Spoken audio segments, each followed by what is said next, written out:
Now I want to give the floor to Lucie FEUTRIER-COOK, our Vice President in Aide organization. She's going to present her panel on women's journalism and human rights in conflict zones.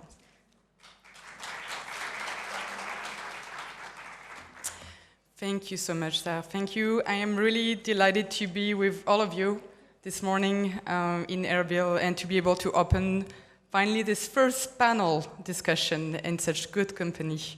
It's a really crucial subject, women, journalism, and human rights in conflict zone. Because in such critical zones, female journalists face immense challenges in continuing just their job to document the realities of the war-torn region. I wanted to say that today, we don't want to forget, we cannot forget the women voices of all the conflict zones that we cannot represent today in this panel. I also wanted to say that today, we cannot and we don't want to forget all the lost lives. According to Reporters Without Borders, 54 journalists were killed in the course of the work or because of it around the world in 2024. It's an alarming increase. The number of journalists killed for covering conflict zone has reached its highest level in 2024. So journalists pays an exorbitant price in its rank. And among the victims, women are not spared. So I wanted to open this panel to take a moment to remember and honor one of the incredible woman journalists, Shifa Gardi, who dedicated and lost her life while reporting ISIS conflict near Mosul. So please, let's just watch and take a moment. Thank you.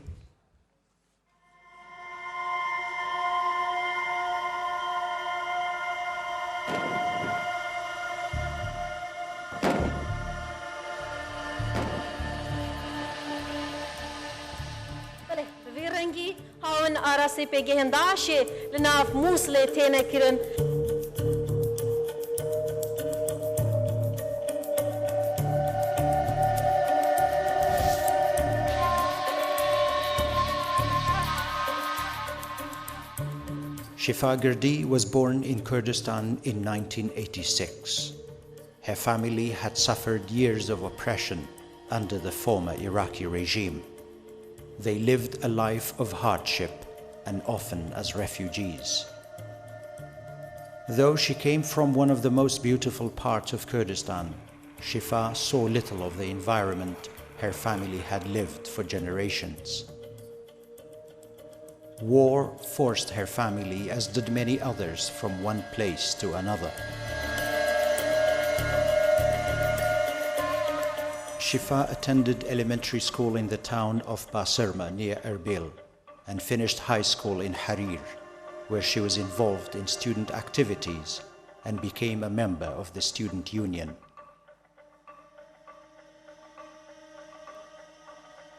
She graduated from the Department of Computer Science at the Erbil Technical Institute in 2006.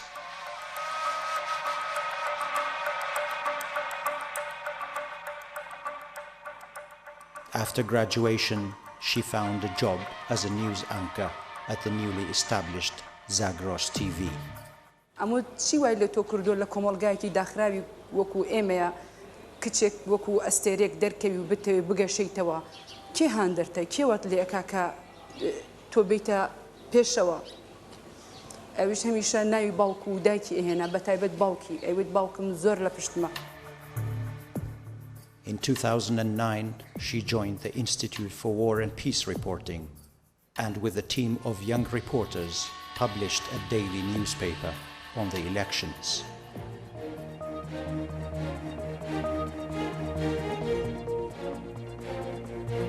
يلا شفا.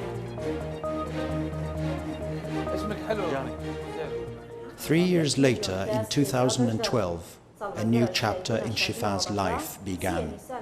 Rudao Media Network was founded as a major news organization. Shifa was one of the first journalists to join the network, and she arrived with unbridled ambition. She was trained by professional broadcast journalists and she excelled from the very first day. وهو صوت نسائي جميل لأنه مذيعة الأخبار يجب أن تملك صوت كيف شكله هيك؟ هيك كيف؟ هيك؟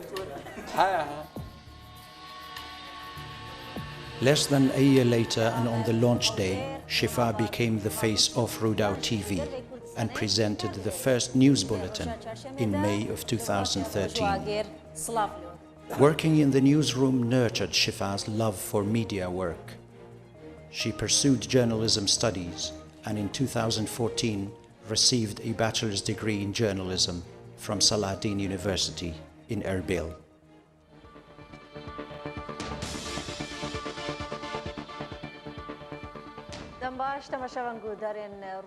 Shifa soon became a household name at home and abroad.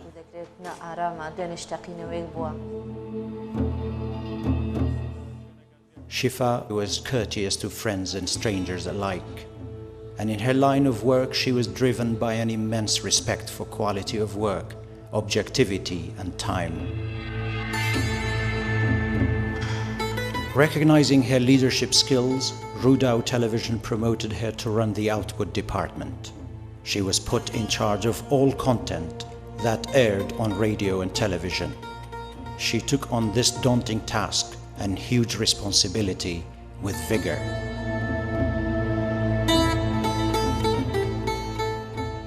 By the second half of 2016, a massive military operation by Iraqi, Kurdish and allied forces against ISIS in Mosul dominated the world news.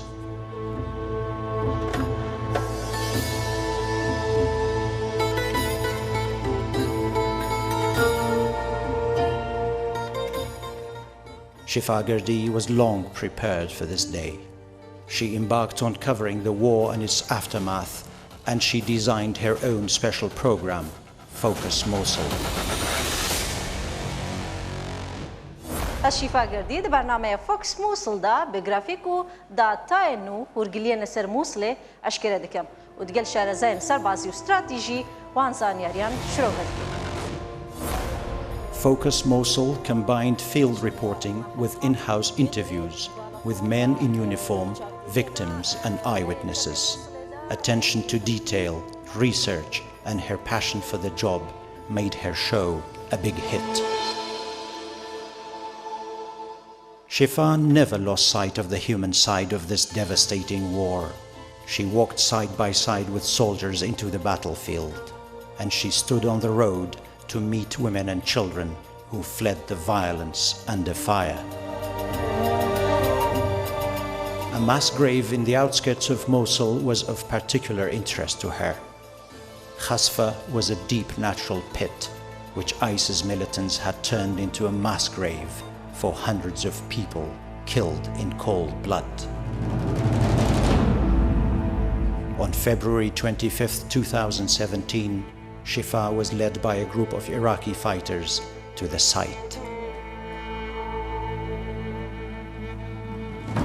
She had finally found the story she had been pursuing for days. But no sooner had the cameras started rolling than one of the fighters stepped on an ISIS roadside bomb. Shifa 3 متر لو من دور بو بانگ شفا شفا شفا شفا جوابی نبو. Shifa Gardi's time ended there. She died instantly in the explosion.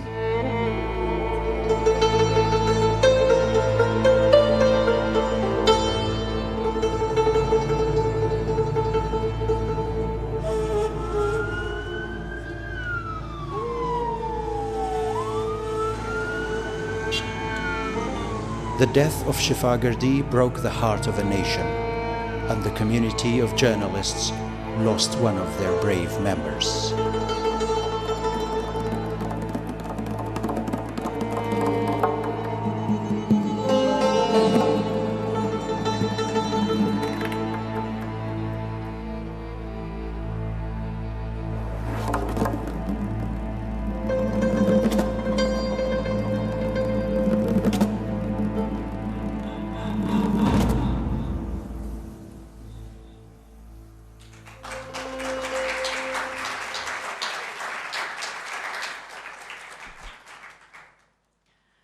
Thank you.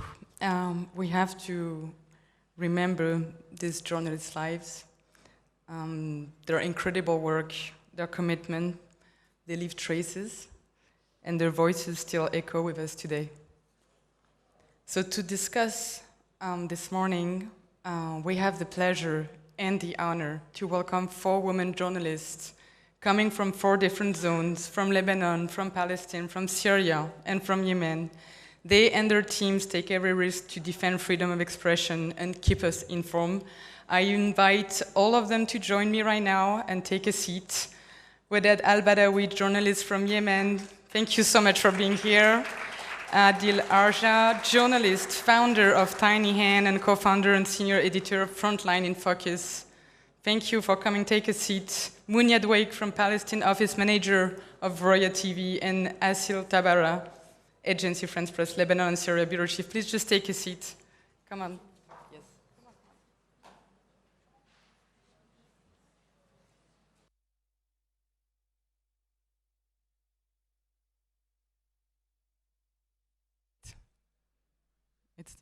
Thank you. Please take a seat.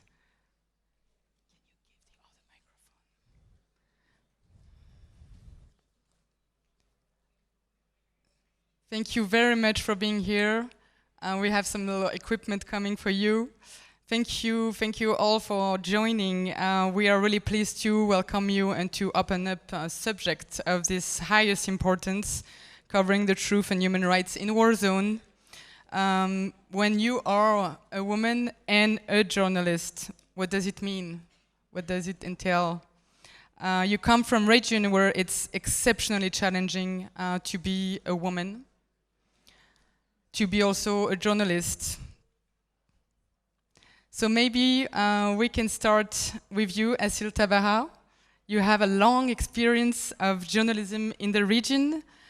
So could you maybe start sharing with us a few words, maybe a comparative overview, but I would like to say, maybe what are the greatest challenges and difficulties faced by all those women journalists in the region? What do they have in common? Thank you so much for being with us. Your mic is working. Hello. Thank you so much, Lucie. Thank you all, and it's really an honor for me to be invited to this event with such brave women. And I really want to say it's not enough to pay tribute every day to them.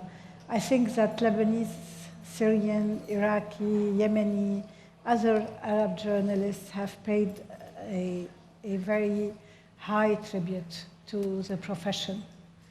When I started a very long time ago, I won't say how long, working in this profession, it was dominated by men.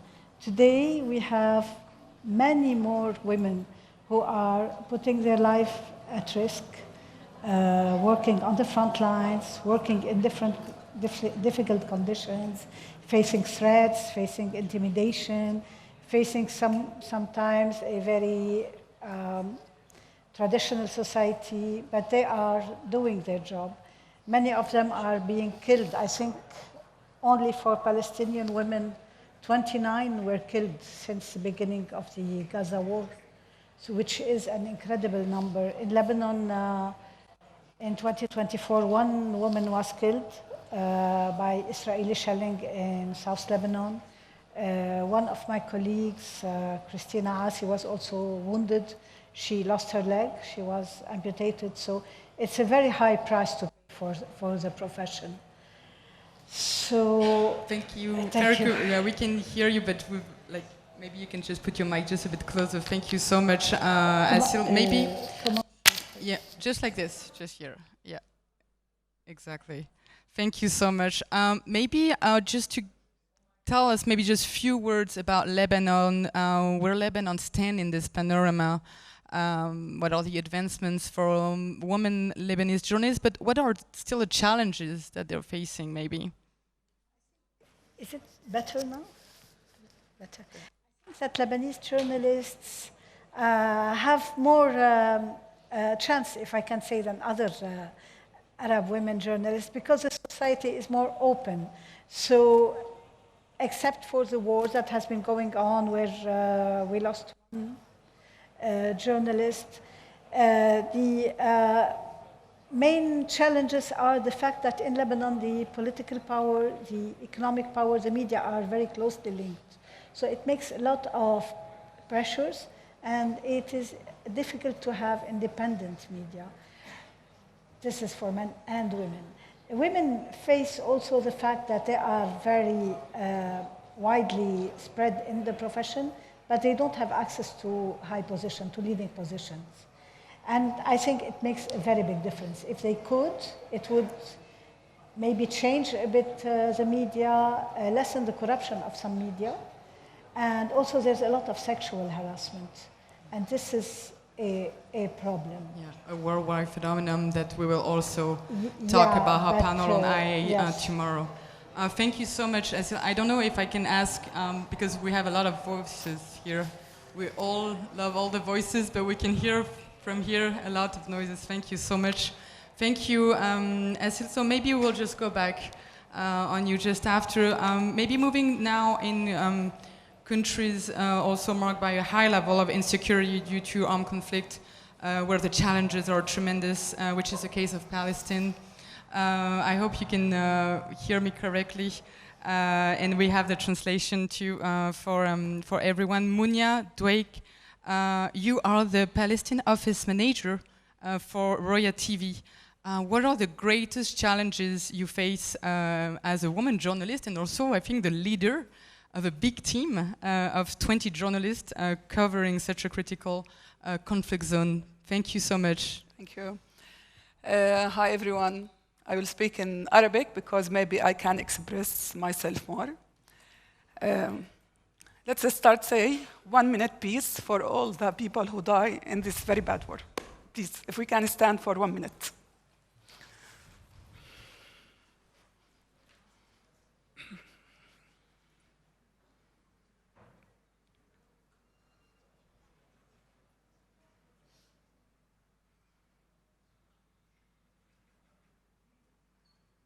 Thank you. Okay, let's start. رح أحكي بالعربي. بتمنى أكون قوية لأحكي عن تجربة أعتقد هي جدا صعبة.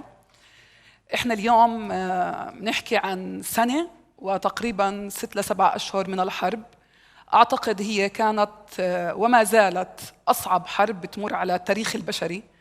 اليوم إحنا فقدنا ما يقارب 52 شهيد فلسطيني في غزة فقط. أنا ما بحكي اليوم فقط عن الضفة الغربية، اليوم كمان حديثي بحب يكون أكثر لغزة، هاي المنطقة الصغيرة اللي عم بتعاني بشكل كتير كبير. اليوم إذا بدي أحكي عن التحديات هي حدث ولا حرج، تحديات كبيرة صعب أجي أعدها أو صعب أجي أحكي شو التحديات اللي أنا اليوم بواجهها كامرأة.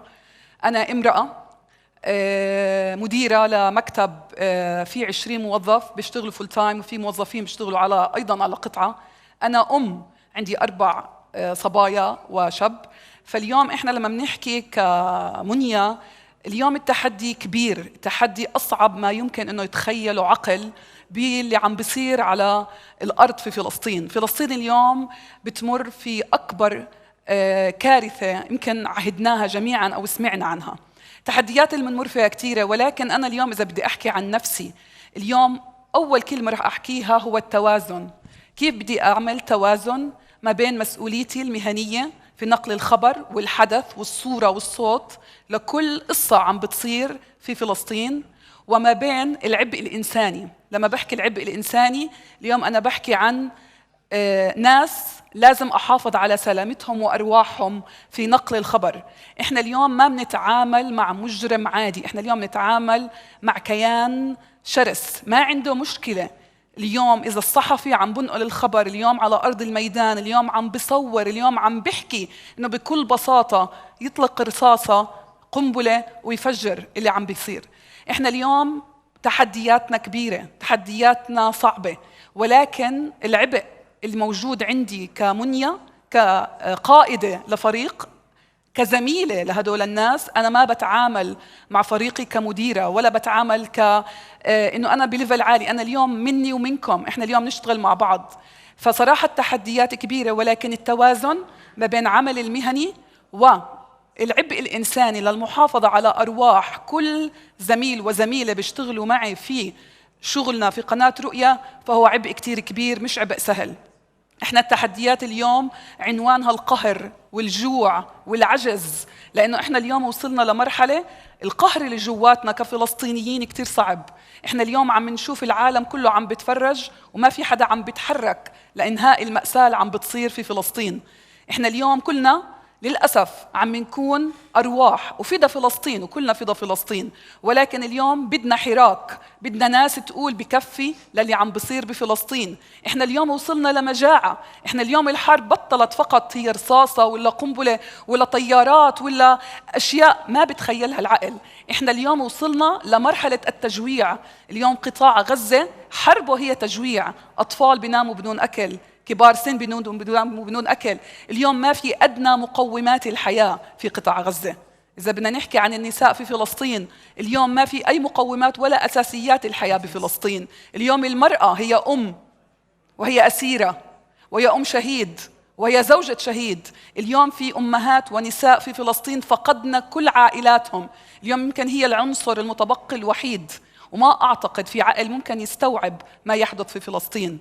لو بدي أحكي عن دوري كمديرة، اليوم بقدر أقول لكم إن هي الحفاظ على أرواح كل عنصر من عناصر فريق فلسطين لحتى نستمر فينا ننقل شو عم بيصير على أرض الواقع في ظل الصمت الكبير اللي عم بيكون وشو اللي عم بيصير في قطاع غزة وبالضفة الغربية أيضا. Thank you, Munya. So I'm sorry because I didn't have the translation for that, but I know we exchanged together, so thank you very much. I think you wanted to share maybe a video. Yes. If it's possible, we can just do it right now. And yes. And maybe can I just talk in 1 minute about it? Just how about just commented it just after, and we'll throw it after. Okay. Thank you very much. Because I don't have the translation, so I'm sorry, I cannot.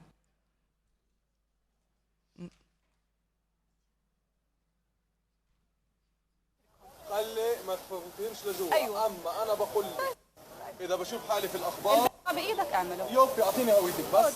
خذ الهويه.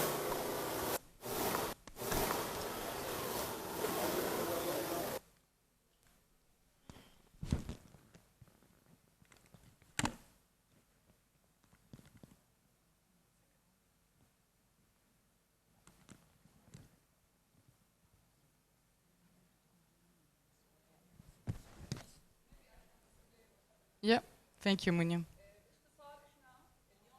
بفلسطين احنا اليوم نحكي على للاسف جزأونا وقسمونا، واحنا بنحكي على 3 مناطق، الضفة الغربية والقدس وغزة.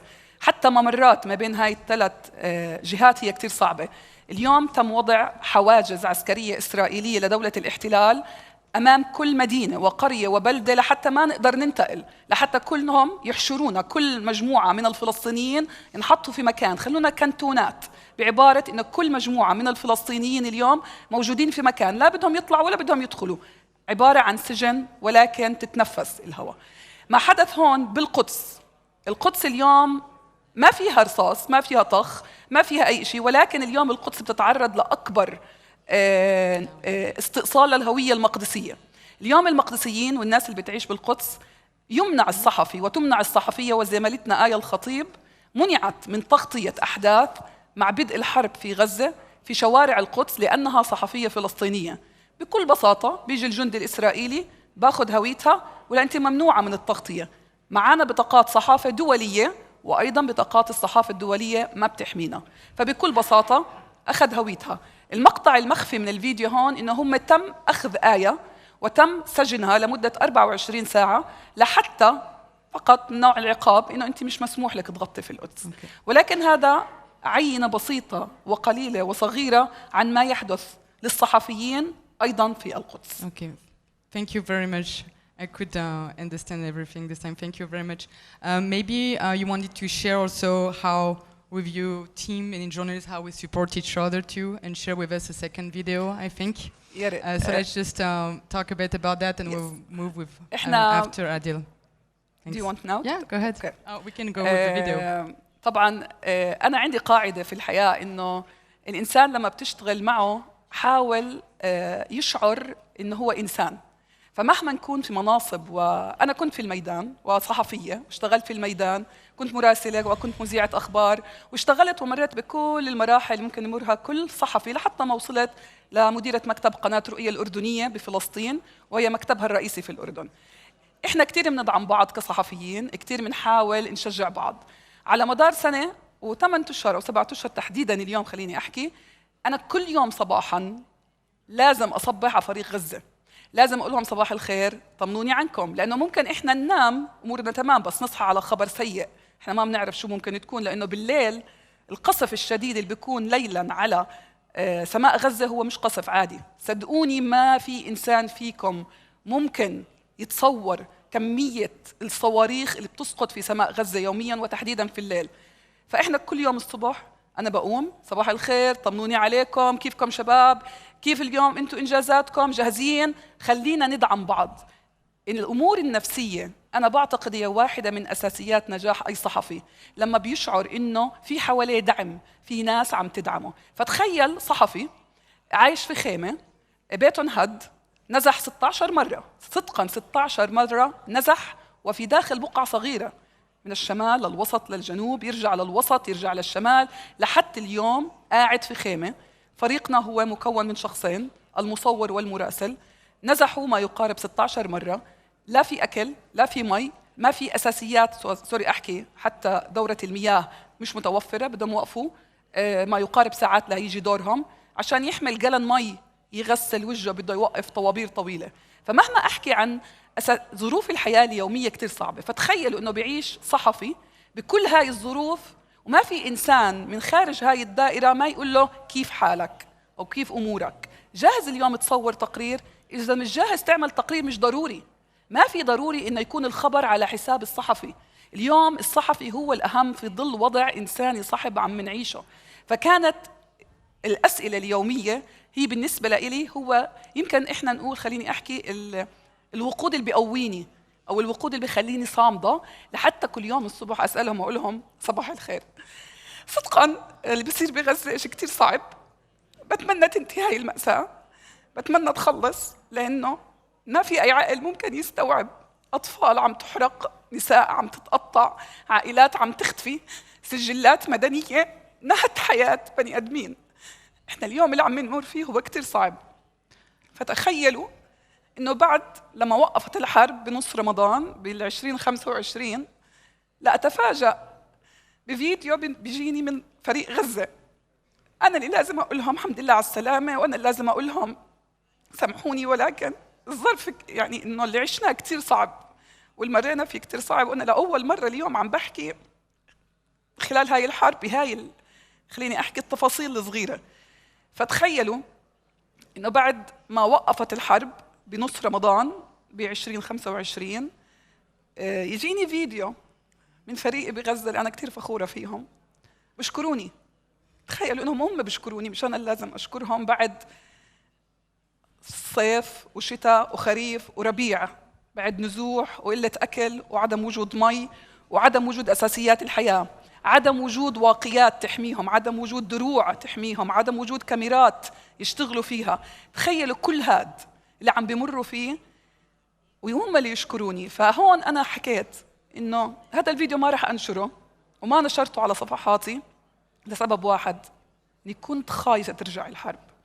أكبر خوف كان عندي لما وصلنا خبر الهدنة في 2025 بنص رمضان، وأول دعاء دعيته بصلاتي يا رب إنه ما ترجع الحرب. وللأسف رجعت الحرب بأصعب مما كانت عليه. بحب أفرجيهم لأني بحب أعرفهم على فريق غزة اللي بيستاهل زقفة صراحة، لأنه صمد لليوم لأنه يقول اللي عم بيصير. فإذا بنقدر نشوفه بكون شاكرة. Thank you, Munya. Thank you so much. And we will end this with sharing this video that you're talking about and how you wanted to share it. Thank you very much. مساء الخير. هاي رسالة شكر إلى العظيمة اللي وقفت دائما في ظهرنا وساندتنا خلال 15 شهر من هاي الحرب اللي استمرت واللي لحتى هاي اللحظة مستمرة. يعقوب منيا دويك مديرة مكتب رؤية فلسطين هي اللي تستحق هذا الشكر منا كجنود في أرض الميدان، غازي العلول وزميل المصور محمد ظاهر، نكن لك كل الاحترام، كل المحبة، كل التقدير على جهودك على مدار الفترة الماضية. سعدت جدا لما سمعت صوتك بعد إعلان خبر التهدئة، وكانت المشاعر الجميلة واضحة بنبرة صوتك. وسعدت أكثر لما شفت ابتسامتك صباح هذا اليوم بأول صورة بتخرج إلك في هاي الحرب، مبتسمة بعد معاناة كثيرة عانيت فيها معنا بكل تفاصيل عملنا. شكرا كثير أم يعقوب، وإن شاء الله دائما بنكون مشرفينك. Thank you very much. What a nice meditation, supportive team you have. Thank you so much. Munia, we'll get back to you maybe a bit later. I wanted to introduce to you Adil Arja. You're a journalist, founder of the website Tiny Hand, and the co-founder of Frontline in Focus. You also come from a conflict zone, Syria.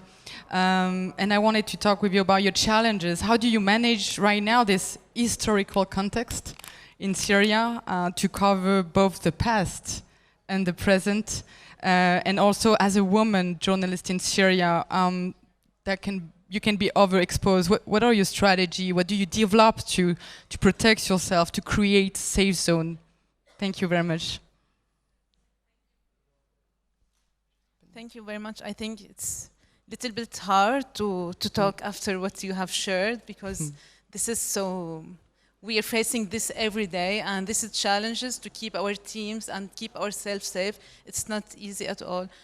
And today in Syria, actually, we are facing this because when the Assad regime fell, we thought that we are, as a journalist, the freedom of speech is a little bit wider, but we found out that it's not that wider because we have to balance between the past and the present.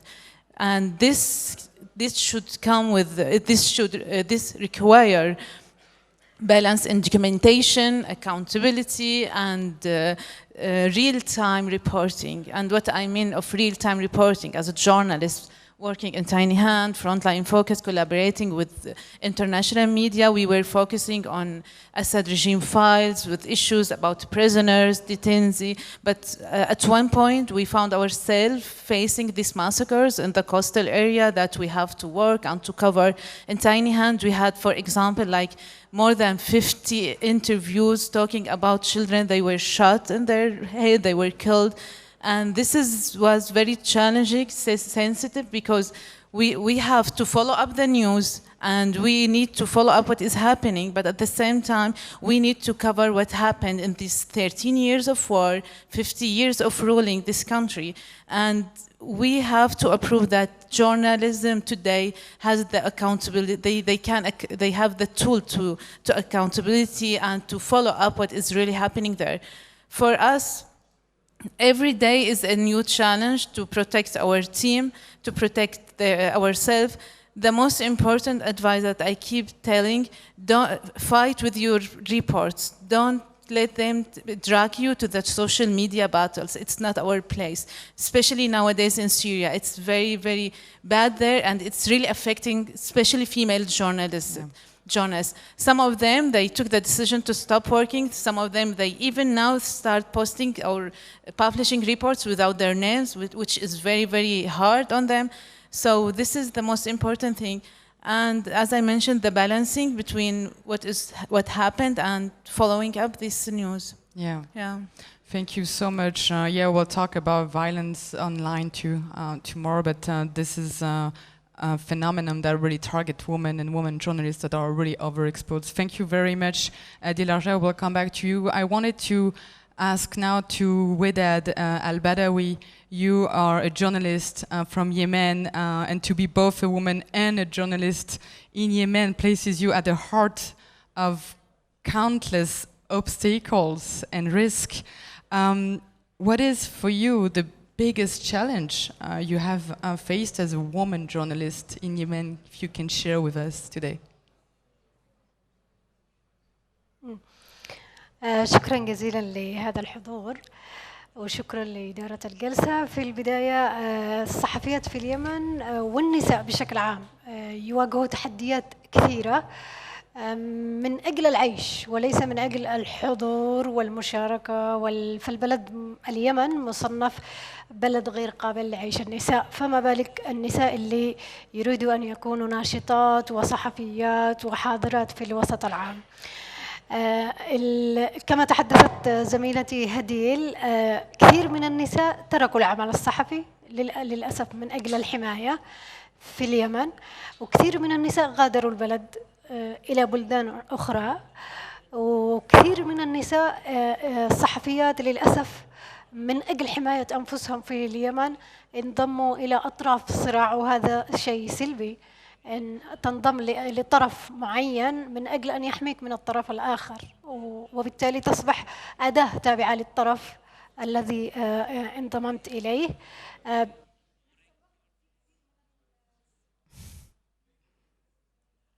في كثير من الأهالي ضغطوا على بناتهم من أجل العودة إلى المنزل، لأنه أصبح التهديد لا يطال فقط الصحفية ولكن يطال أهلها أيضاً. فكثير من الأهالي منعوا بناتهم من العمل خاصة خلال سنوات الحرب، لأن أطراف الصراع مسلحة ولا تحترم أن كان هناك حرية رأي وتعبير ومنصات إعلامية وصحافة. وللأسف المنصات الإعلامية في اليمن بالمال السياسي، تعمل بالمال السياسي، وبالتالي لا تدعم الحضور المستقل أو الصحفي المهني، وهذه مشكلة كبيرة لأنه تجعل الصحفي أو الصحفية يذهب باتجاه العمل لصالح طرف معين من جميع الأطراف. الصحفيات أيضا في اليمن بعض الصحفيات بدأوا يبحثوا عن فرص للهروب من الواقع اليمني للعمل في منصات دولية، لكن أحيانا بأسماء مستعارة، لأنه عندما تنقلي خبر لا يروق لطرف معين يصبح تهديد عليك في الميدان. في بعض الصحفيات يكتبوا أيضا لكن يعطوا المعلومة لأشخاص آخرين خارج البلد لأنهم أكثر أمان من الصحفيات في الداخل. هذا اللي نستطيع أنه نعمله كحماية شخصية، لكن الكثير والعدد الأكبر من الصحفيات في البلد لن يستطعن حماية أنفسهن، وبالتالي عدنا إلى البيت وتركنا العمل نهائيا في مجال الصحافة وبحثنا عن عمل آخر بعيد عن التهديدات لأنه الصحافة لم تجر المشاكل على الصحفية فقط.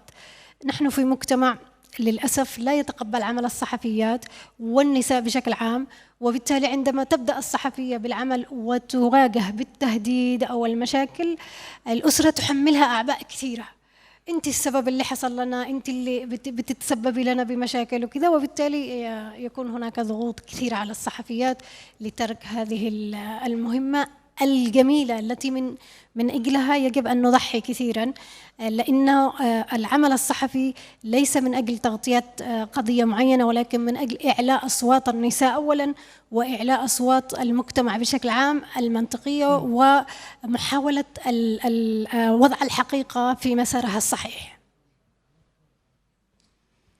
Thank you so much. Thank you so much.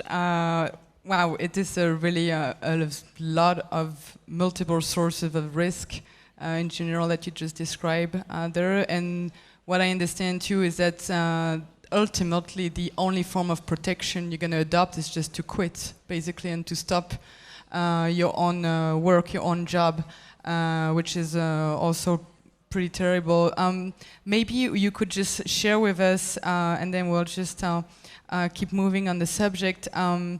How would you cover really sensitive human rights topics according to your experience? What type of strategy will you adopt? How would you cover, and what type of approach will you have as a woman journalist in Yemen? في البداية محاولة البعد عن السياسة بشكل كبير فيما يتعلق بتغطية قضايا حقوق الإنسان، وهنا نحن كصحفيين نعتقد بأن المعلومة دائما تكون ناقصة عندما نحاول أن نبتعد عن أطراف الصراع، لأنهم متسببين أو هم الأدوات القمعية في البلد. وعندما نحاول أن نغطي بدون التطرق إلى أطراف الصراع فنحن نخفي جانب من الحقيقة، وهذه مشكلة كبيرة. يعني نحن نتحدث عن انتهاكات تطول النساء بشكل كبير لكن لا نفصح عن الأطراف حتى نحمي أنفسنا أو أن نحاول أن نلفت المعنيين إلى القضية دون الشخص المعني. هذه مشكلة كبيرة. إحنا نعتقد أنه نحاول أن نحمي أنفسنا لكن نحن نخفي بعض المعلومات. أحيانا نعمل تشبيك وتنسيق مع المنظمات الحقوقية الفاعلة وبالذات المنظمات النسوية من أجل أن تتبنى هي هذه القضايا. عندما تتبنى القضايا منظمات نسوية دائما لا تخذلن النساء حقيقة، ومن تجربة النساء دائما توقف مع بعض وتدعم بعض ولا تخذل النساء الصحفيات والمرأة بشكل عام. في خلال سنوات الحرب الأخيرة في اليمن كثير من النساء اللي كانوا كفاءات حقيقية في البلد غادروا إلى بلدان أخرى وبالذات بلدان أوروبية ودول مختلفة. نحن عملنا جسر من المعلومات من الداخل إلى الخارج. هذه الاستراتيجية خففت كثير على النساء في الداخل، وبدأنا نستعين بالنساء في دول مختلفة من أجل إعلاء أصوات النساء والصحفيات بشكل عام. المنظمات النسوية قدمت دعم حماية. أحيانا تتعرض الصحفيات لحملة مضايقة، ترهيب. تقوم المنظمات النسوية بتقديم الحماية لهم من خلال دعم للخروج إلى بلد آخر من أجل أن تستقر حالتها، محاولة إعطائها منحة علاجية أحيانا، لأنه كثير من الصحفيات دخلوا والنساء الناشطات دخلوا بحالات نفسية صعبة خلال سنوات الحرب، تهديد وأحيانا أذى مباشر وصل بالصحفيات. يعني نحن نتذكر زميلتنا جميل كانت تعمل في قناة عدن، عندما بدأت بالمطالبة بحقوقها من الجهات المعنية فجأة تعرضت للموت. نحن لا نعرف ما الذي حدث لها. عندما ذهبت للسؤال عن حالتها في المستشفى ولدى الجهات المعنية التي كانت تعمل لديها، تعرضت للتهديد. أرقام غريبة تتصل، أنت بتكوني بعدها، يعني لمجرد أنه إحنا نفتح هذا الملف. ماتت، ذهبت جثتها إلى المستشفى. نحاول أن نطالب بمعرفة ما الذي حدث لها، لكن للأسف لم نتوصل، لأنه أنت تتكلم عن أطراف كبيرة وهم اللي يحكموا البلد ومسيطرين على كل الدوائر الحكومية التي ممكن أن تعطينا معلومة. عشان كذا بطلنا نتكلم إحنا بالداخل ورجعنا نعطي المعلومات للنساء في الخارج، وكانت هذه الاستراتيجية ناجحة. استخدمنا أيضا المنظمات الدولية وبعض مكونات الأمم المتحدة للضغط على الأطراف. يعني إحنا كيمنيين صعب نروح نتكلم مع الأطراف بشكل مباشر ونقول لهم أنتوا كذا وكذا، لأنه لا يحترمك ولا يسمعك ولا يقدرك حتى لو كنت تشتغل لصالح هذا الطرف. يعني بالذات النساء، حتى النساء اللي بيشتغلوا لصالح أطراف الصراع ليس لهم قيمة لدى أطراف الصراع. يعني هو يستخدمها كأداة لكن لا يعطيها مكانتها الحقيقية. وبالتالي استخدمنا بعض السفراء، ونحن نشكر فرنسا إنها أعطت سفيرة امرأة، هولندا أيضا يسمعوا لنا كثير، بريطانيا. نجلس كثير مع السفيرات، هم ينقلوا أصواتنا إلى أطراف الصراع ويحاولوا أنهم يضغطوا. هذه من أهم الاستراتيجيات اللي اشتغلنا عليها بشكل كبير وفاعل، كانت فاعلة. Thank you so much, Wedad. Thank you so much. What a really fine line to walk on between your own protection and between revealing the truth, even investigating on your own colleagues' attacks. This is really impressive and amazing. Thank you so much for this precious sharing. Maybe Adil, Arja, I wanted just to get back to you because we're talking how much it's difficult to approach the subject, to talk about it, what type of strategy we can find. And in conflict zone, crises particularly affect women, and we talk a lot about women today, of course, but there are also children who are victims of flagrant violation of their rights. I think according to UNICEF, more than 460 million children live in conflict zone nowadays. And I think, Adil, you decide to focus on children's stories and the effect of war on them. Why did you decide to create tiny hands and to go through the children's eyes? First of all, thank you very much for this important question. It means a lot to me. Because we're now not talking about normal children, we are talking about little wives, little workers, children who never went to school, they don't know how to write, how to read. This is the first thing. The other thing, that all the media that I have worked with, the most, they were focusing on the military events, they were focusing on the daily challenges. When it comes to children, it seems like a luxurian, it's kind of luxurian coverage. I didn't believe in that, and that's why I quit my job and I took this risk to start this platform. I used to work as a head of a correspondent in a big newsroom, but I took the decision to start on this because covering children's stories means that we are doing, it is very sensitive and it's not like the normal coverage. And once you start your first investigative report, you will never ever stop because every report will lead to other reports. Yeah. And the most important thing also about this that I would like also to mention the way that delivering these stories and the challenges in covering it. For example, I'm gonna share like 2 investigative reports, big investigative reports we have worked on. The first one was about forced puberty, about little girls they were forced to take pills to speed up their period so they can marry them. So I thought when I was in my previous work, I will never found out this because we all busy with this daily coverage. This kind of topic needs a lot of follow-up. This kind of topic needs a lot of interviews, getting the trust, getting the right characters to talk with, because not all children, we're not allowed to interview all children, and we're not allowed to show all stories about children because they are innocent, they are vulnerable. They can say anything if they forced to tell us from their parents. So all of these elements, we should take them in consideration while working on these topics. And I think big media, they don't have that time to give any journalist this. One of the investigative report took with me 2 years, other like 1 year and a half about sexual harassment against boys, little boys. And this is very, very big topics and need to be covered. I would like also to mention again the reports that we have done in Tiny Hand about the coastal massacres, when we found out that like 60 children were killed during this massacre.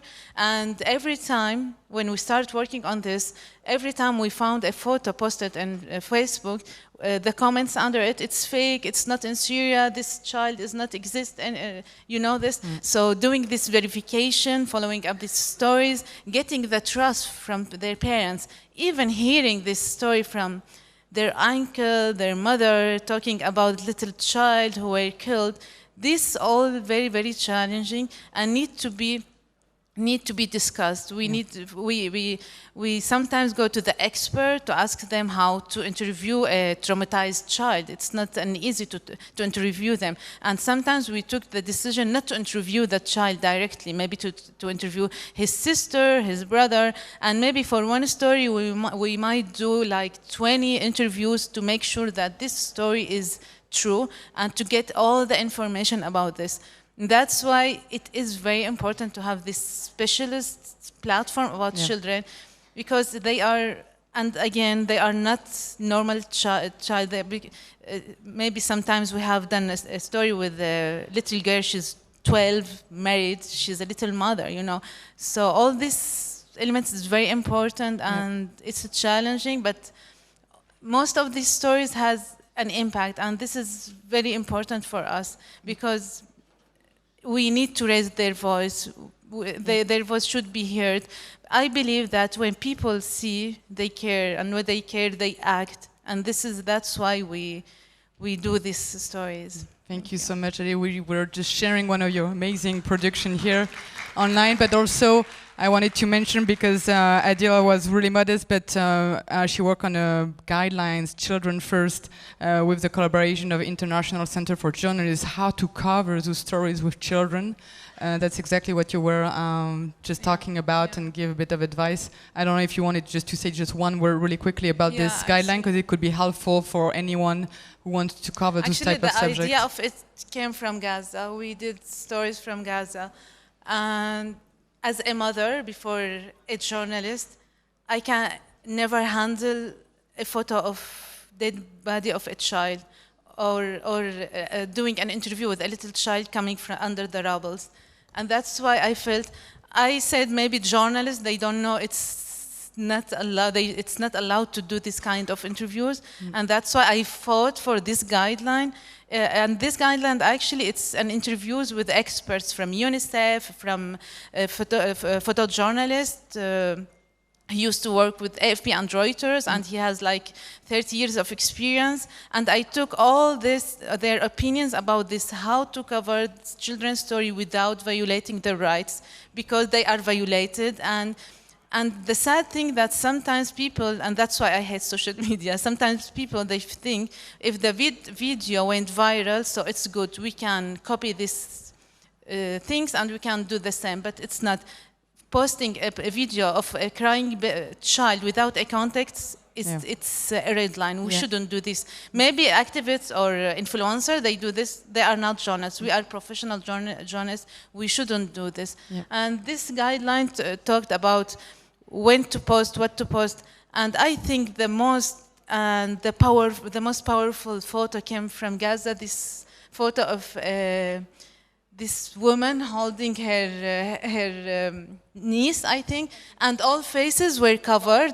Yeah, all faces were covered. We couldn't see her face. There was no blood, but it gave us a powerful message. And that's why I love to talk about it, because Gaza is full of bad, harsh photos and videos. But this photo, it didn't violate anyone's right, but it has a very, very, very powerful impact. And that's why, we did this guideline to show how to cover children's stories. Thank you so much. I wanted to maybe end your own approach, Adil, and before just going back to Acil to comment on all this, how do you capture the attention of your audience, or should I say how you keep trying to capture your audience, touch and raise awareness? How do you use the new technology? Because I think with Frontline in Focus, you work a lot on this and use especially virtual reality or immersive stories. Okay. So here I want to say something, especially for independent journalists. When I quit my job, I was facing this challenge, how to continue. And I found this space to improve my skills, actually. And that's why when I started the virtual reality storytelling, and I started it as a challenge, because there was a challenge from Google, and it was a very, very hard competition. And I said, I will win this competition. I don't know how. So I applied, and I won it. And I was an independent journalist with my colleague. We were two. We won it, and we were the first Syrian who won this. And after that we start producing virtual reality stories. It is part of our work. We do normal stories, but virtual reality has a huge impact for many reasons. When you put your VR headset, and the first documentary actually we have done also from Gaza, it calls Under the Same Sky, 38 minutes. And we have screened this documentary in two big conferences, one in Jordan, the other in Scoop in Norway. The impact that I have seen from people after they watched this documentary, it's unbelievable. They said we couldn't be, and the story, there is no blood, there is no killing. It's only the daily life that Mena was talking about, the daily life of a female journalist, how she said goodbye to my kids and she went to the war. That's it. And she doesn't know if she will come back or not. And we lived with her for, this documentary has many scenes. This is one of them, actually, it touched me also. So using this technology, as an independent journalist, I need to use everything provided. And we found out after using it that we are also attracting youngest audience, you know, because they are familiar with the VR headset. And I would like to mention this story about my nephew. He lives in Canada. He never been in Syria. And he saw a picture of me putting the VR headset and said, "You are so cool, why are you using this?"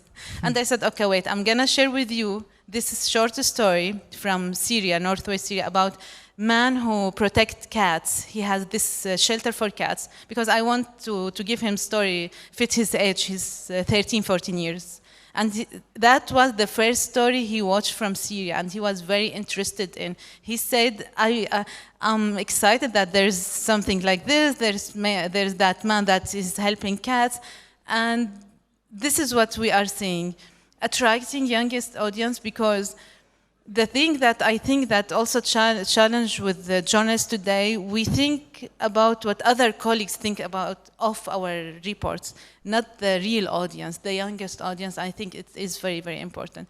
The last thing that I would like to give all the journalists here, if you believe that your story is strong, it is strong. Don't let anyone say, no, it is strong, or convince you to give up. Do the story that you believe it is strong, because I know it is strong, because you find it is strong. Thank you, Adil. I think you wanted to share the little trailer of Under the Same Sky. If you wanted to share this, Adil wanted to share, like, just to go in the skin of a Palestinian journalist and just to go for 1 minute under the same sky. So we'll share that really quickly.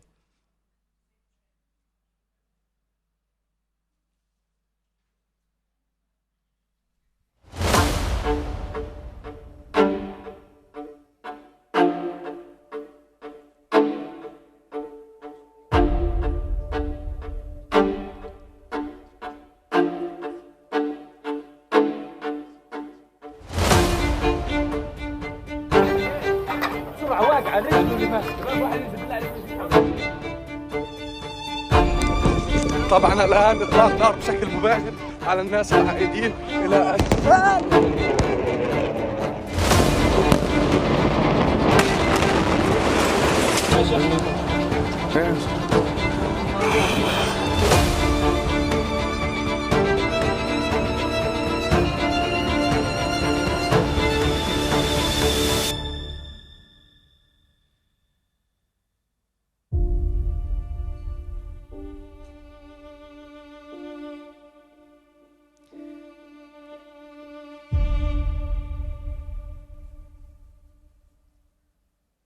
Thank you again, Adil. Thank you so much for this experience. And I wanted maybe just to give the mic to Acil TABBARA to make some comments too. You wanted to talk a bit more, I think, about Syria, but then also after, I think, all those testimonies and great experience shared, maybe to share with us maybe some recommendation also. So here's to you. Sure. Thank you. Thank you, Lucie. I just wanted to say something about Syria. I went to Damascus on December 9, the day after the regime fell, and I was amazed to see the number and quality of Syrian women journalists. Syrian women journalists who were in Damascus, who were working underground when there was a regime, using other names, or even trying to work with their real names. Women journalists who came from other areas of Syria that were forbidden. It was forbidden for them to come to the capital. So they came from the north, they came from other areas. And it was amazing to see them how they convened, how they started networking among themselves, and how they are preparing the Syria of tomorrow. Even if it's still difficult today, if there are many problems, the massacres that happened on the coast today, the tensions near Damascus, I think that these women journalists can play a very, very important role in shaping the Syria of tomorrow, at least the media scene. For the recommendations, I would say first and foremost, protection and security. No story is worth the life of a journalist. So, and this is really for independent journalists. do not go underground without protection, without physical protection, without a helmet, without all the needed equipment. Try to get from independent networks a training about how to protect yourself. Don't venture without people that are with you. Don't think that you can have a scoop by staying embedded with armed fighters. Stay away from fighters. So this is very important. Another recommendation is that, and I'm really thinking about independent journalists and stringers, because we in international agencies or big media, we know how to protect our staff. It's about also reaching to the networks of women journalists. There are lots of networks like Aide, like others, that can help journalists and can provide them with all that they need, or at least with some support. Another one is not to be afraid to talk about mental health issues, because this is important. I mean, living wars makes most of the journalists traumatized, but sometimes they don't dare to talk about it. They don't realize that it is very important. And here again, the networks are very important and can help you. Thank you. Thank you so much for all those really important recommendations. Acil, maybe I wanted just to end the panel if everyone just want to share maybe some hopes, some recommendations, some thoughts. Maybe you can start, Munia, if you want just to give a last word, but really short. I'm sorry, because we really need to open the panel to questions. I'm sure some people want to ask you. And then we'll pass it to Wedad. Sure. بدي أقول بس دائما فلسطين كانت أم البدايات وستبقى أم النهايات. واللي بقول إنه خلوا عينكم على غزة، ما توقفوا نشر، استمروا في النشر ولو ستوري يوميا واحدة على صفحاتكم، لأنه المؤسسات الإعلامية حاليا أصبحت غزة مش الخبر الأول على أولوياتها، ولكن إحنا كصحفيين نقدر نبقي غزة موجودة على الخريطة الإعلامية. فاللي بطلبه إنه غزة تبقى موجودة، خلوا عينيكم على غزة. يمكن بلشتها بدمعة حزنا على غزة، ولكن اليوم أنا بقول فلسطين ستبقى قوية، وإحنا رح نضل أقوياء، ورح نضل نغطي الخبر، ورح نضلنا موجودين. واليوم ما إن شاء الله بنشهد تحررنا وتحرر فلسطين، وبندعوكم كلكم وبتيجوا عنا إن شاء الله. شكرا كثير لكم، وبس خلوا عينكم على غزة. Thank you so much, Munia. Wedad wanted maybe to share some hopes or some recommendation also for the growth of independent women voices in Yemen. Just one or two words if you just wanted to share something. البيئة الإعلامية اليمنية في اليمن بيئة ذكورية بحتة، يعني أكثر في اليمن. من يعرف اليمن، صناعة القرار في اليمن تتم بمجالس القادة الذكورية، بما فيها الصحف والوسائل الإعلامية التي تنشئ مجلس خاص للرجال. يتم العمل من خلال هذا المجلس من الساعة 1 ظهرا إلى آخر الليل، وبالتالي تأتي المرأة على مواد الطبخ هذه المواد اللي يطرحوها للنساء، بينما بقية المواد المهمة السياسية والأخبار والاقتصاد تكون المرأة بعيدة عنها، وبالتالي يؤدي هذا إلى ضعف إمكانية النساء في العمل الصحفي. وبالتالي مهم جدا للنساء الصحفيات أن يسعوا لأن يكونوا حاضرات في كل الملفات الصحفية، سياسية، اقتصادية، ثقافية، ويستغلوا الفضاء الذكاء الاصطناعي، التكنولوجيا، ليكونوا متطورين في هذا الجانب، لأنه سيقطع عليهم مسافة كبيرة. التأهيل والتدريب للصحفيات مهم جدا.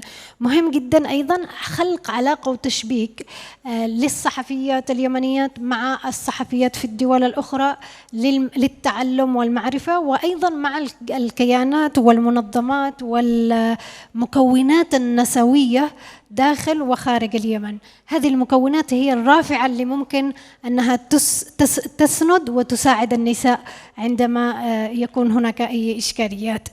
مهم جدا أيضا للصحفيات طالما اختاروا أنهم يكونوا صحفيات أن يكون بالهم طويل.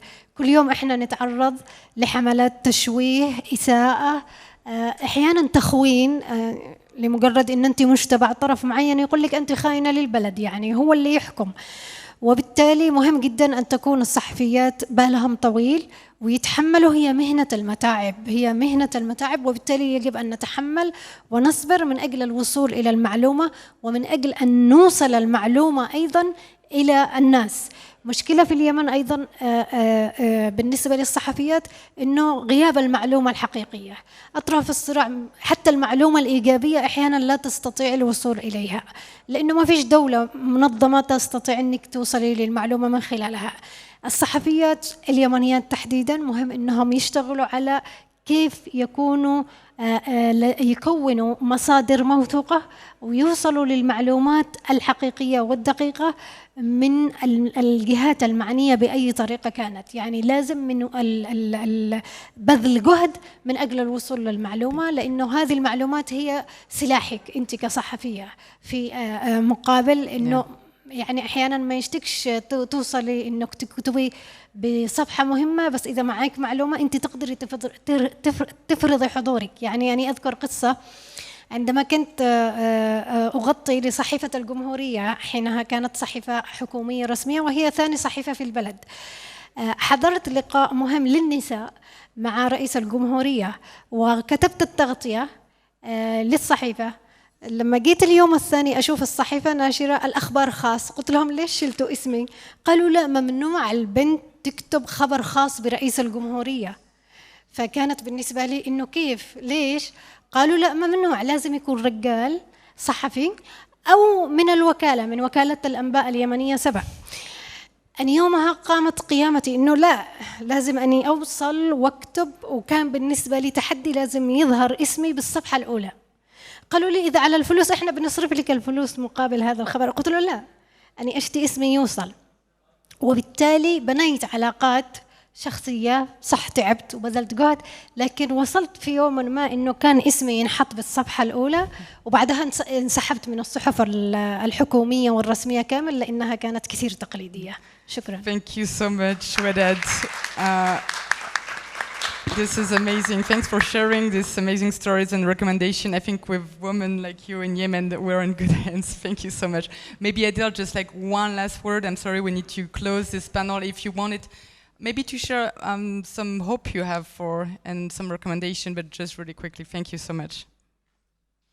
So I'm going to focus on independent journalism. Independent journalism has a voice. It is very powerful voice, but it needs the journalists, especially female journalists, to believe in. I want to give an example. We don't like to talk a lot about awards, but it is important in journalism to talk about awards, actually. Tiny Hand last year won 2 important awards. Samir Kassir Award for Investigative Report, and the other VFSF Award, Journalism Award. VFSF Tiny Hand was the finalist with the 3 international media, Telegraph, National Geographic, but Tiny Hand won. So we have the tools to do this kind of journalism, but we need to believe in ourselves to do this. That's it. Thank you. Thank you so much, Adil. Thank you so much, all of you. Thank you for your remarkable commitment. I think we can say that really compels respect and a lot of admiration. Thanks to you, I think we have been able to see how much is at stake for women journalists covering conflict zone and particularly human rights. We discover all your strategies too. All the amazing initiatives full of creativity you have deployed through time also. And I think, yeah, this proves, like you just said, that when you're a woman, you can be a journalist and you can cover such sensitive areas, and that your role and your perspective as women are essential. But to achieve that, like you were sharing as recommendation, we need to facilitate access, we need to give training, we need to find more networking, and above all, we need to protect. We need to protect, we need protection for women journalists, which is protection of women who inform us. So it means protecting the truth. But it's more than that, I think. It's also to protect women's perspective. somehow, that offers something else. Women journalists, I think, can help restore a part of the truth and maybe revitalize the subjects, like you're all doing somehow. And through your eyes, maybe it gives us also a different way of reading the facts, maybe a more inclusive and nuanced access to reality. So thank you so much for all your amazing testimonies and experience and recommendation. I just wanted to open the discussion to the floor. If there is any question you would like to ask to our amazing voices, it's now another, because after we'll have to wrap it up. I have to keep this microphone, but we can take maybe the other one. If anyone has question or remark or observation, I think there is two, right? Three? Okay. We won't be able to take that many, but yeah, let's start, I think, here. Yeah, yeah, we'll take the first question in the floor, and we're going to prioritize that.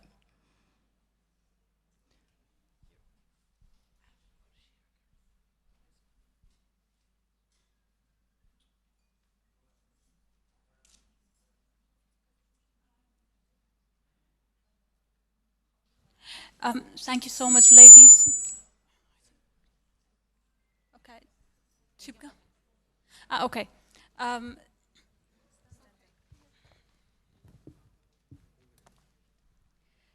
Thank you so much, ladies. My name is Ahan Habib. I'm a journalist and researcher, and also a proud member of ASH. Before asking my questions, I want to express my appreciations for your amazing stories, challenging but yet amazing. My question is for Hadil. Hadil, your initiative is pretty nice, but I got two questions. The first question is regarding the strategies you are using while interviewing and shooting children's, because these children are not only children's, but they are also war victims. So it will be nice if you elaborate on that topic and touch upon it more. My second question is there a specific age that you consider when it comes to interviewing? Thank you. So the guideline can answer your question about how to interview children, because we have a section about it. The first thing, in my opinion, every story has its own challenges, you know. We discuss every story while working on it, and before posting it.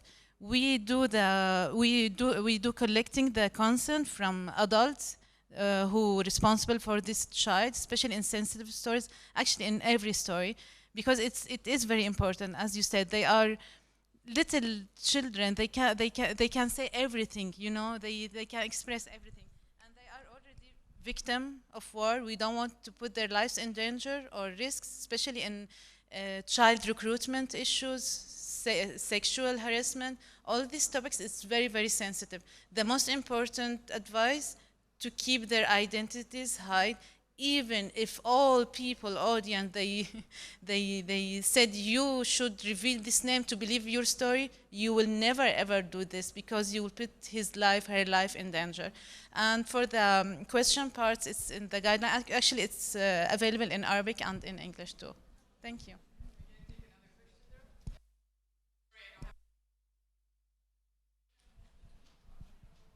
Vladimir Vogelberg from Kurdistan Chronicle.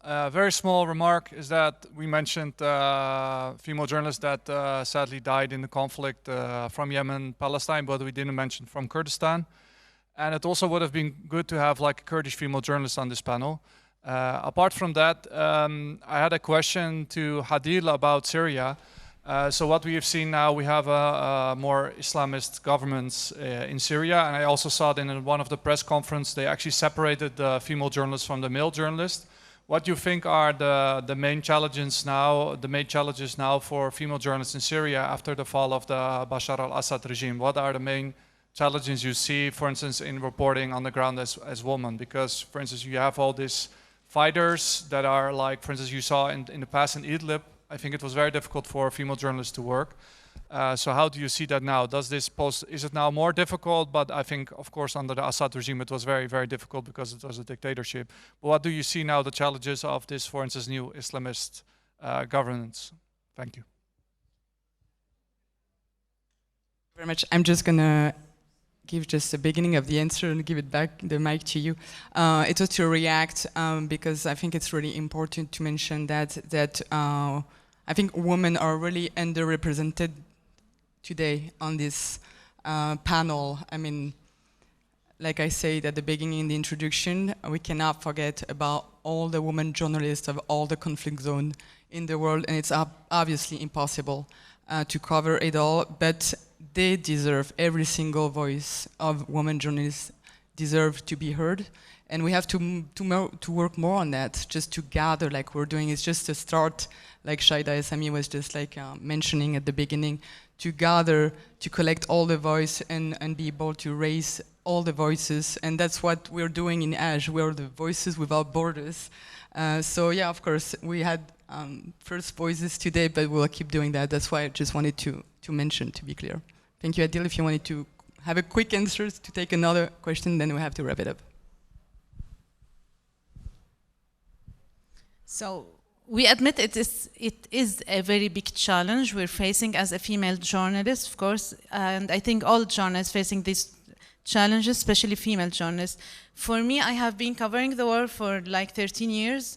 I did story from northwest Syria, you know, and if you are following the news, we know that challenges at the culture of this place, Idlib and the countryside, and we know how to follow up the news, and the thing that we have to raise our voices now, and it's okay if there is a big important investigative report and we believe in this report and we want to work on it, we can work on it and we can discuss if we're gonna post it with names or without names, but the thing that we need to keep up this work, we need to raise our voices. We know that the freedom of speech, it won't come in one day. The same challenges we used to face while Assad regime controlling the country, it is the same now. Female journalists are struggling, but we need to raise our voices. We need to collaborate together. Of course, I don't like the situation nowadays, and it is there's a huge challenge. So we'll keep working. You know, as a journalist, we need to cover the news, to keep talking. I can give you I can give you analysis about what is really happening there, but for us, we need to show the new government that there are a lot of journalists, female journalists, they can follow up, they can do this important big reports, so they will know that we are there, and they might take this, at the end I can say we need to fight to have this space. They won't tell us come and take your space, and this is obvious for us, and we are ready, and we already started this battle actually with them. Hi, Giulia Ferraro from Agency for Peace Building. My question is for Acil and Monia, and I'm wondering how you see fact-checking today with the new technologies and how much the information is changing and how we are digesting information. So yeah, fact-checking in this new area.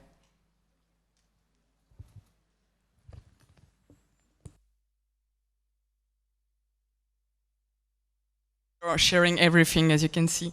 So yeah, maybe just to introduce also, tomorrow we're going to have also a panel talking about that, especially subject and the role of AI in this.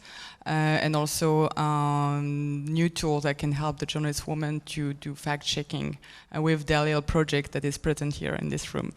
So I just wanted to mention that, but I can give maybe an answer really quickly to you, Acil, and then we're probably going to have to conclude because I think the lunch is waiting for us. Thank you. Thank you.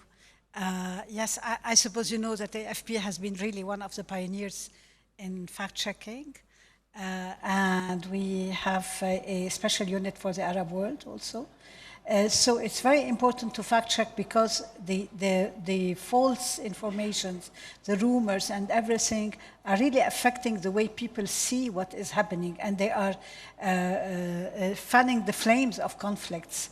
So that's why fact checking is important, but it's not replacing journalism.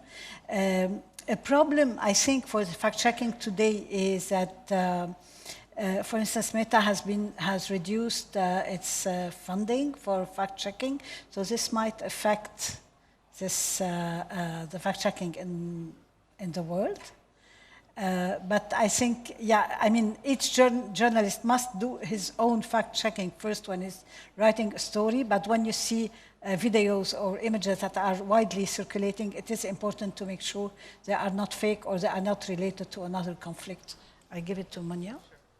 Thank you. Oh, you have okay.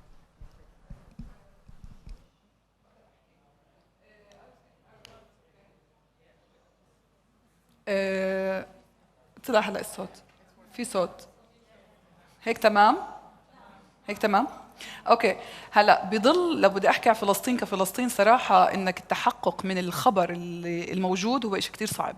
مش إشي سهل، خصوصاً إنه ما في عنا جهات بتأكد إذا هذا الخبر صحيح أو غلط، فهون بتيجي المسؤولية الذاتية على كل صحفي للتحقق من الخبر الموجود.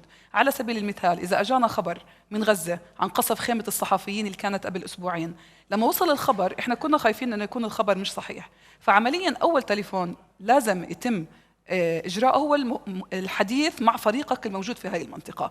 إحنا عنا فرق صحفية موجودة بكل محافظات فلسطين من الشمال للجنوب، من جنين وحتى الخليل وفي غزة أيضاً، وبالتالي كتير مهم عدم نشر أي خبر أنت مش واثق من صحته، خصوصاً أنه ممكن الخبر يكون له علاقة بأطفال إلى أهل أو صحفيين ممكن يستشهدوا ويكون أهلهم لسه ما بيعرفوا عن الموضوع، وفي صحفيين أصيبوا أيضاً وأهلهم لسه ما بيعرفوا عن الموضوع. في صحفيين استشهدوا أهلهم عرفوا من خلال نشر الخبر على وسائل التواصل الاجتماعي، فتخيل الصدمة هون لما بنتشر خبر وممكن يكون غير صحيح وبعدين يتم تأكيده. فعملياً كتير مهم، وإحنا واحدة من مدونات السلوك الموجودة عندنا في قناة رؤيا عدم نشر أي خبر بدون التأكد من صحته وعدم إنك تسأل أكثر من مصدر، لأنه وقعنا صراحة بالفخ أحياناً إنه يجينا خبر ومن كتر الخبر ما هو مهم وعاجل وآني يلا انشروه. هون السرعة في النشر مهمة جداً للصحفيين، ولكن السرعة ممكن تأذي عائلات بأكملها إذا كان الخبر مش صحيح. فللأسف بفلسطين ما عندنا نقول جهات للتأكد من مصداقية الخبر، ولكن عندنا البحث الذاتي والسؤال عن الموضوع من خلال الفريق الموجود للصحفيين عندنا في كل مكان من المحافظات الموجودة. فجداً مهم صراحة التدقيق وعدم نشر أي خبر إذا ما كنا متأكدين من مصداقيته.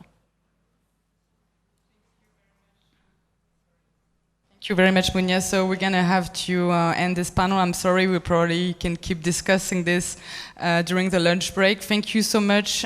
Thank you to raise your voices today again with us. Thank you for the question too, for the whole audience. We want to raise more the visibility of women journalists and highlight their invaluable role like we're doing it today. And we will do it with Syrian journalists this afternoon. So I invite you to come also at 3 o'clock to listen to Syrian journalists also. And Acil will be moderating, so I will pass you the torch to you, Acil. Thank you so much.